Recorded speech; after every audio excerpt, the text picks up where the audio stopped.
అనుకున్న వాళ్ళే, కొన్నిసార్లు అయిన వాళ్ళే, వీళ్ళు నా వాళ్ళు మా వాళ్ళు అనుకున్నటువంటి వాళ్ళే ఎదురు తిరిగినప్పుడు, నాయకత్వాన్ని అర్థం చేసుకోలేనప్పుడు, నాయకుడి మీద తిరుగుబాటు చేసినప్పుడు ఆ స్థానంలో ఉన్న వ్యక్తికి ఎలా ఉంటుందంటే, అయ్యో వీళ్ళ కొరకు నేను ఇంత ప్రయాసపడితే వీళ్ళు నా మీద తిరుగుబాటు చేస్తా ఉన్నారే. ఎంతో వేదన, ఎంతో వేదన. వీళ్ళందరూ కూడా దావీదు మీదకి వచ్చేసారు. దావీదును చంపడానికి తలా ఒక రాయి పట్టుకుని వచ్చేసారంటండి. దావీదు ఏడుస్తా ఉంటాడు. ఎందుకో తెలుసా? వాళ్ళకు మాత్రమే భార్య పిల్లలు పోలేదు, వాళ్ళ ఇల్లు మాత్రమే తగలబడలేదు.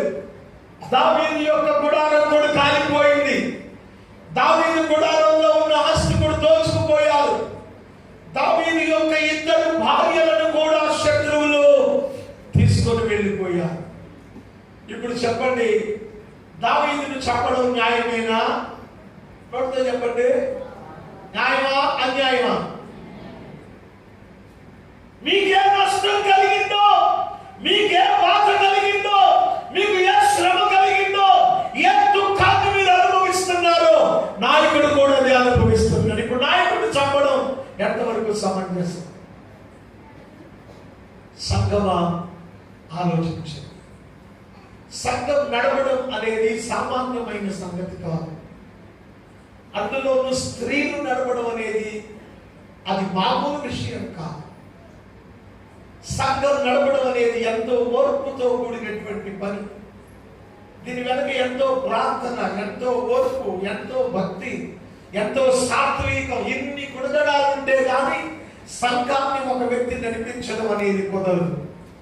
అంత ప్రయాసపడినా కానీ కొన్నిసార్లు విశ్వాసులు దైవ సేవకురాల్ని కావచ్చు, దైవజనుడిని కావచ్చు అర్థం చేసుకోలేక తిరుగుబాటు చేసే పరిస్థితులు కూడా కొన్నిసార్లు వస్తాయి. ఆలోచించాలి. ఈ పని మనం చేసే ముందు ఇది చేయడం అనేది మంచిదా కాదా, న్యాయమా అన్యాయమా అని ఆలోచించాలి. ఒక మాట అనే ముందు, ఒక ఆలోచన చేసే ముందు, ఒక నిర్ణయం తీసుకునే ముందు నువ్వు ఆలోచించాలి.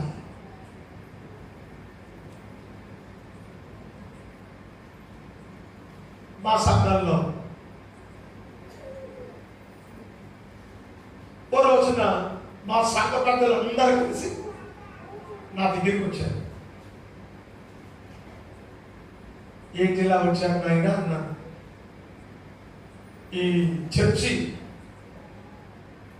దగ్గరగా ₹1,00,00,000 అయిందండి. ఇప్పుడు మనం అన్నప్పుడు గజం 1,500, ఇప్పుడు 15,000. అంటే దగ్గరగా మా చర్చి సైట్ 50 లక్షలు అయిపోయింది. 320 గజాలు, దగ్గర 50 లక్షలు అయిపోయింది. ఈ కన్స్ట్రక్షన్ ఇదంతా కలిపితే ₹1,00,00,000 అయిపోయింది. కాబట్టి ఈ చర్చి ఆస్తిలో మాకు కూడా వాటా కావాలి అని వచ్చారు. ఏం కావాలి? దేంట్లో? చర్చి స్థలంలో వాటా కావాలి. ఎందుకు అని అడిగారు. మరి సాగుతుంది కదా, మరి దగ్గరగా 400 నుంచి 500 మంది లోపు ఉంటారు. పంటగలు అయితే ఇంకా మామూలు కూడా ఇక బయట కూడా వేస్తాం టెంట్లో. ఎందుకంటే పంటగ బ్యాచ్ వేరే ఉంటారు.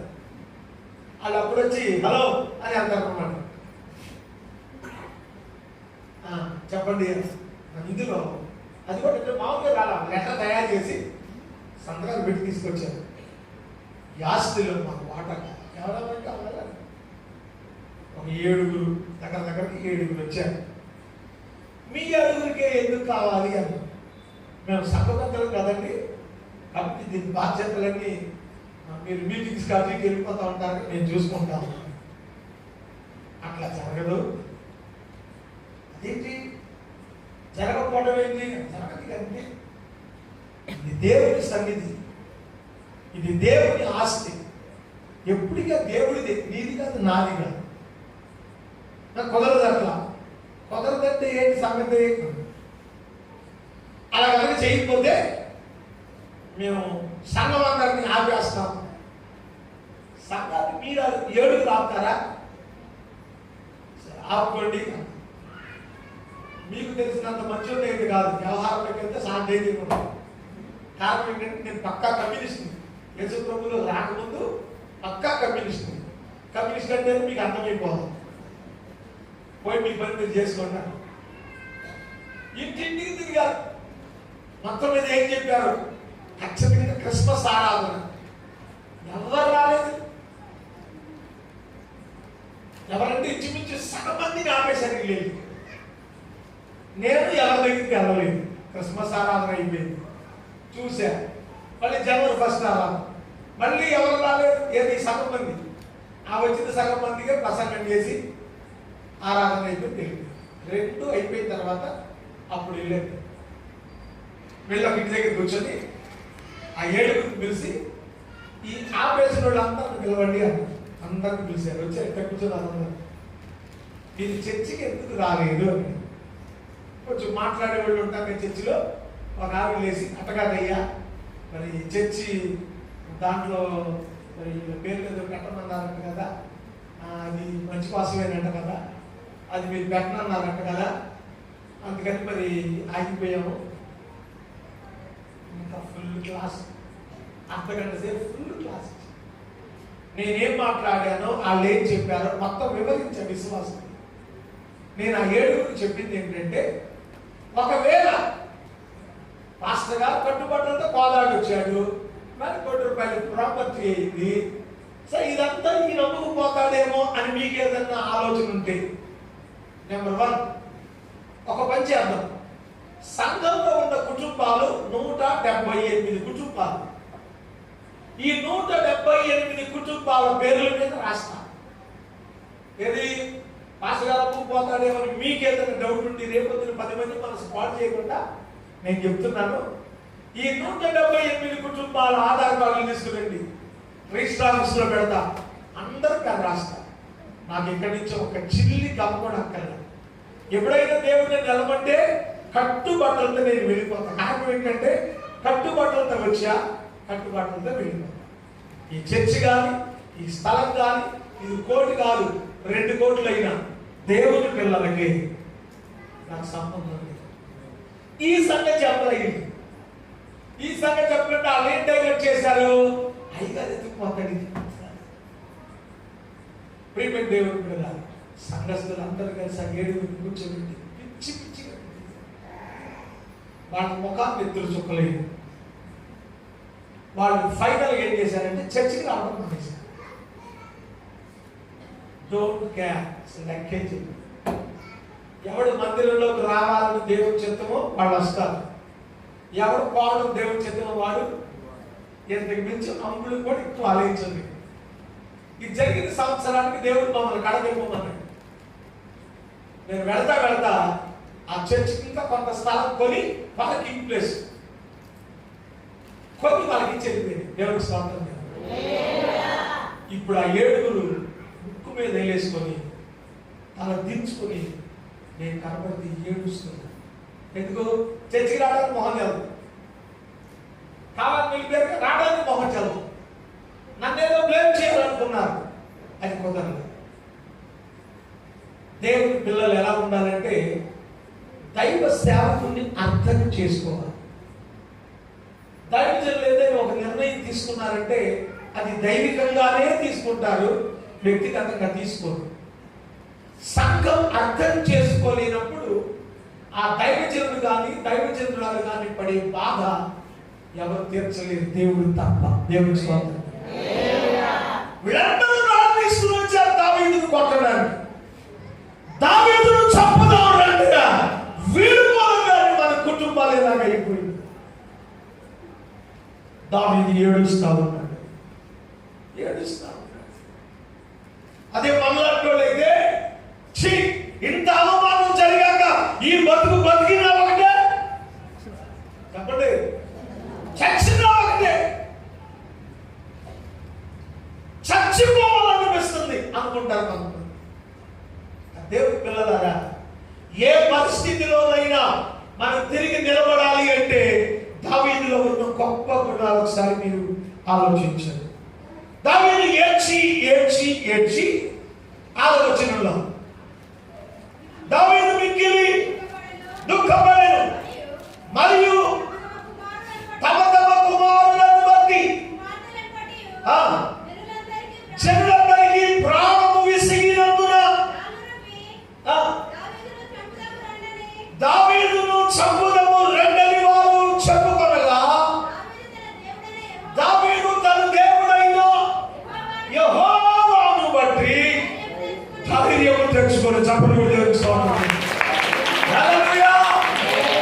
పరిస్థితులు నీకంత వ్యతిరేకంగా ఉన్నా, పరిస్థితులు నీకంత ప్రతికూలంగా ఉన్నా, నా అనుకున్న వాళ్ళు నీకు మోసం చేసిన, అయిన వాళ్ళు నీ మీద తిరుగుబాటు చేసిన, ప్రజలు నీ మీద తిరగబడి నిన్ను చంపాలి అనుకున్నా సరే నువ్వు భయపడాల్సిన పని లేదు. ఎందుకో తెలుసా? మన దేవుడు ఉన్నాడు. స్తోత్రం చెప్పండి. దావీదు అంతటి బాధలు, అంతటి భయంకరమైన విపత్కర పరిస్థితిలో యెహోవాను బట్టి ధైర్యము తెచ్చుకున్నాడు. కొన్నిసార్లు పరిస్థితులు ఎదురు తిరుగుతాయి.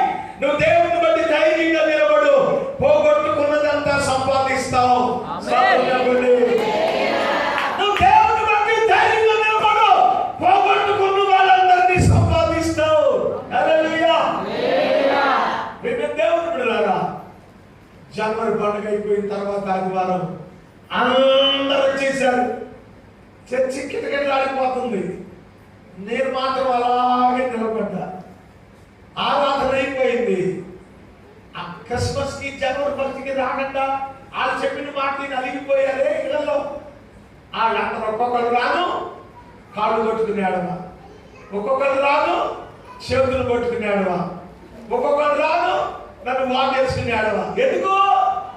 ఆ తల్లిదండ్రుల మాటని అయ్యా నిన్ను అపార్థం చేసుకున్నావు, 2 పంటలు పోగొట్టుకున్నావు అయ్యా అని అనటం మొదలెట్టారు. మేమేం దేవుని బిడ్డలారా, ఆ 2 వారాల్లో నేను ఒకే ఒక ప్రార్థన చేశాను. ప్రభువా, వాళ్ళందరూ వెళ్ళిపోవడం నీకు చిత్తమైతే దేవుని స్తోత్రం, రావడం చిత్తమైతే నువ్వు నడిపించవాలి. ఎందుకు నుంచి ఎక్కువ ప్రార్థన చేయగా ఎవరికి ఇవ్వాలని నా విశ్వాసానికి తెలుసు.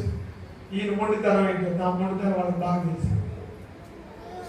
ప్రియమైన దేవుని బిడ్డలారా, ఏం సారంత మూర్ఖత్వం, విశ్వాసం వెళ్ళిపోతావు, ఏం తెచ్చుకోవద్దు. నాకున్న దేవుడు ఏంటో నాకు తెలుసు, నా దేవుని శక్తి ఏంటో నాకు తెలుసు. దేవుని పిల్లలు ఏ పరిస్థితిలో కూడా భయపడి కృంగిపోవద్దు. మీరు నమ్మిన దేవుని బట్టి మీరు ధైర్యంగా నిలబడండి. పరిస్థితులన్నీ అవే చక్కబడతాయి. పరిస్థితులన్నీ చక్కబడతాయి. దావీదు జీవితంలో ఒకే ఒక గొప్ప విశ్వాసం ఏంటో తెలుసా? నా దేవుడు ఉన్నాడు. రాజుల సౌలు దగ్గరకు వచ్చేది దావీదు. కుర్రోడు ఎర్రగా ఉన్నాడు, ఉంగరాల చుట్టూ, గొడ్డరని కళ్ళు, చూడ్డానికి ముద్దుగా ఉన్నాడు. రాజుగారు చూసి, ఏరా నువ్వేనా ఆ గొలియాతును చంపుతానన్నావంటే, నేనే మహారాజా అని. నువ్వు చూస్తే చిన్నపిల్లోడురా, వాడు బాగా యుద్ధంలో ఆరితేరినోడురా, నువ్వు వాడిని చంపుతావు?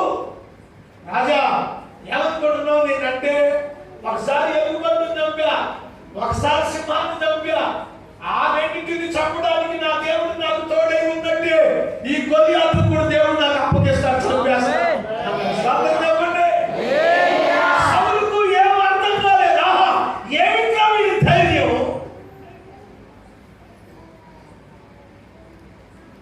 ఏం కుండిలో వాడిది? ఏం ధైర్యం అది? ఎంత ధైర్యం ఉంటే అలా మాట్లాడతాడు.